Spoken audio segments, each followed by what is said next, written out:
In the year 1620, a group of English men and women set out on a journey to a new land, seeking religious freedom and a chance to start anew. They boarded the Mayflower, a ship that would take them across the Atlantic to the shores of modern-day Massachusetts. This was the beginning of the Plymouth Colony, a settlement that would change the course of history. The Pilgrims, as they would come to be known, were a devoutly religious people. They belonged to a sect of Christianity known as the Separatists, who believed that the Church of England was corrupt and that they needed to separate from it in order to truly worship God. They had originally tried to leave England for Holland, but found that the Dutch society was not as welcoming as they had hoped. So, they turned to the New World as a means of escape. The Mayflower set sail from Plymouth, England in September 1620 with 102 passengers and a crew of around 30. The voyage was treacherous, with storms and rough seas plaguing the ship for the entirety of the 2-month journey. Many of the passengers were ill, and some even died before the ship reached its destination.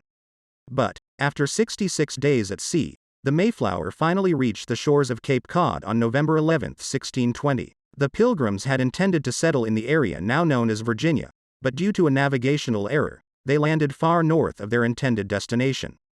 They decided to make the best of the situation and establish their colony in the region now known as Plymouth, Massachusetts. The first few months were difficult for the Pilgrims. They had arrived in the dead of winter, and many of them were ill and weak from the long voyage. They struggled to find food and shelter, and many died of starvation and disease. But, they were determined to survive. With the help of the local Wampanoag Indians, they were able to learn how to hunt and fish, and they also received valuable assistance in growing crops. The Pilgrims were deeply religious people, and they established a strong community based on their faith. They built a meeting house and a church, and they held regular services and religious ceremonies. They also established a government based on the principles of democracy, with all adult males having a say in the decision-making process. The Pilgrims' relationship with the Wampanoag Indians was an important factor in the colony's survival. The two groups formed a treaty of mutual assistance, with the Pilgrims trading goods with the Indians in exchange for food and assistance in building their homes. This treaty was a major factor in the colony's survival during its early years. In 1621, the Pilgrims held a feast to celebrate their first successful harvest.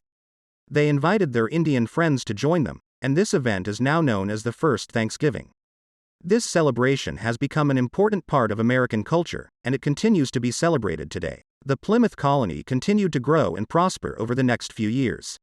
New settlers arrived, and the colony expanded to include other towns and villages. In 1691, Plymouth Colony merged with the Massachusetts Bay Colony to form the province of Massachusetts Bay, which would eventually become the state of Massachusetts. The Mayflower and the Pilgrims' journey to the New World has come to symbolize the determination, courage and perseverance of the human spirit. The Plymouth Colony was the first successful settlement in New England and played a crucial role in the history of the United States. It was a symbol of hope for those seeking religious freedom and a better life, and it continues to inspire people to this day.